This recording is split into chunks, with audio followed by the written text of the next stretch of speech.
या माठामध्ये आता आपण जो गवती चहा कट केला आहे याच्यात लावतो आपण आता. आणि कशा प्रकारे लावायचा मी तुम्हाला दाखवतो. आता याच्यामध्ये मी काही झाडाचे मुळे जे आपण आता झाडं साफ केलेत ते झाडं टाकूयात, जेणेकरून मातीचं प्रमाण पण कमी लागतं. कारण की जास्त माती जर या प्रकारे आपण थोडं काही वाळलेलं गवत टाकूयात.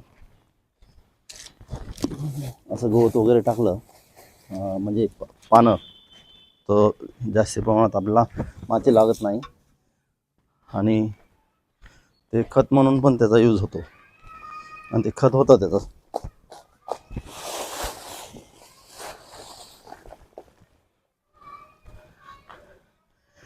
हे आता आपण गवती चहा जो कट केलेत पत्ते हे त्याचे पत्ते आहेत. पत्ते आपण असे या माठामध्ये टाकूयात आणि नंतर वरून माती आणि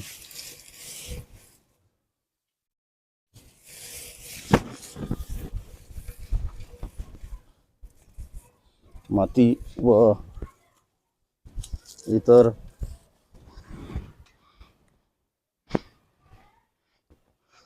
साहित्य टाकताना तुम्हाला दाखवतो मी.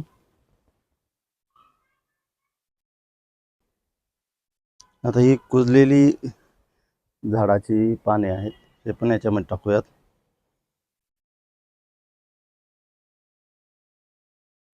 तसेच याच्यामध्ये कोकोपीट, माती व शेणखत हे पण टाकणार आहे मी.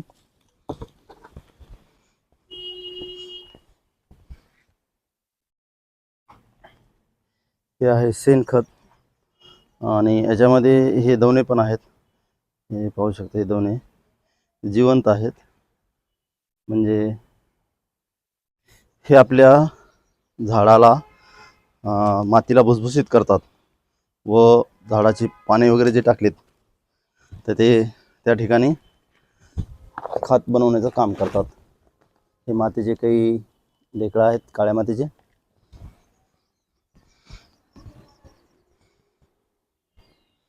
व याच्यामध्ये आपण आता झाड लावू आपल्या गवती चहाची.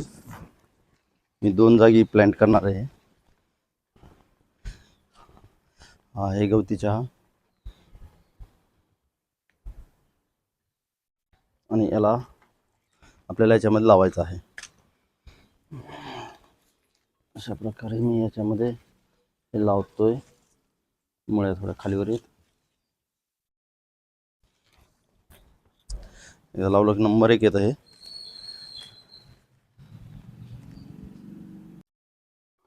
तर या प्रकारे आपण गवती चहा त्याच्यामध्ये उभा केला आहे. त्यात माती टाकायची थोडी. तर त्यामध्ये शेणखत बी टाकलंय, थोडी माती टाकून.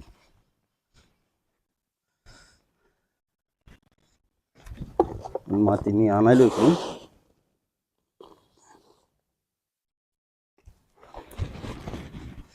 माती घ्या टोपी. त्यात माती कमी पडली आहे तर माती आणतो मी. आणि कोकोपीट पण टाकलं त्याच्यामध्ये आपण. मी आता माती आणली. आता त्याच्यामध्ये थोडी माती कमी पडल्यामुळे माती टाकतो. काळी माती आहे, थोडे ढेकळं आहेत म्हणजे असे, पण ते सॉफ्ट होऊन जातात. एक वेळेस पाणी पडलं ना याच्यात पाणी टाकलं की ते सॉफ्ट होऊन जातात. माठामध्ये लावल्यानं काय होतं, थंड पण राहतो माठ उन्हाळ्यामध्ये आणि पाणी जास्त झालं ते निघूनही जातं बाहेर पण निघून जातं. आणि लावलेली झाडं रोपं जे आहेत ना ते खूप छान सुंदर येतात. आता हा आहे गवती चहा आणि खूप सुंदर प्रकारे झाड लावलेलं आहे गवती चहाचं. आमचे सहकारी बी आहेत, म्हणजे जरा आळं करायला दुसऱ्या झाडाला, त्याच्यामुळे दाखवित नाही मी, तर लांब आहेत. हां, तर हे मी आता एकदम माठाच्या एकदम म्हणजे वरच्याकडे पण माती भरतो. कारण की ज्यावेळेस आपण पाणी टाकतो त्यावेळेस माती खाली जाते आणि त्यामध्ये आपण सुरुवातीला काही पानंही टाकले झाडाचे. ते खताचं काम करतात व झाडांना पोषक पण मिळतं त्याच्यापासून. हे टोपलं एक दोन टोपले माती बसली याच्यात. ज्यावेळेस गवती चहाचे नेक्स्ट टाइम चांगला येईल ना, त्यावेळेस तुम्हाला मी नेक्स्ट व्हिडिओमध्ये दाखवतो की हे झाड कशा प्रकारे फुललं आहे. आता हे मी एका माठामध्ये लावलं आहे पूर्ण. त्याला मी थोडं फ्लॉवरिंग ह्याला मी थोडं पाणी टाकतो पाईपनं, म्हणजे की माती आपोआप मध्ये जाते का नाही,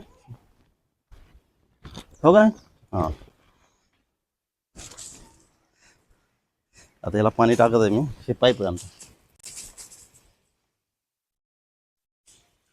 आता ते पाणी टाकलं ना असं की माती मध्ये मुरते, या लगेच दबायला सुरू होते.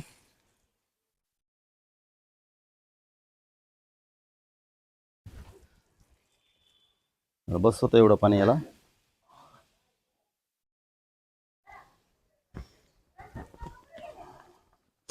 आता काही थोडे क्रॉस लागले रोपं, त्यांना मी व्यवस्थित करतो. पाणी टाकल्यामुळं माती भुसभुशीत झाली आणि रोपांना आपण फिरवू शकतो. माठाला फिरवून दाखवतो मी. पहा, आधी माझा हात पण जात नव्हता, आता हात असं आतमध्ये टाकून मला हात काम करतात, त्याच्यामध्ये फिरवता येतं मातीला.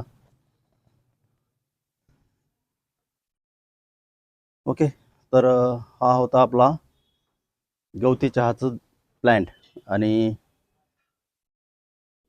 खूप छानपैकी याचे आम्ही कटिंग करून हा गवती चहा लावलेला आहे. आणि नेक्स्ट टाईम ज्यावेळेस मी चहा बनवेन त्यावेळेस तुम्हाला मी नक्की दाखवेल की गवती चहा कसा प्यायचा. आपण दुधात पण टाकून पिऊ शकता याचे पानं,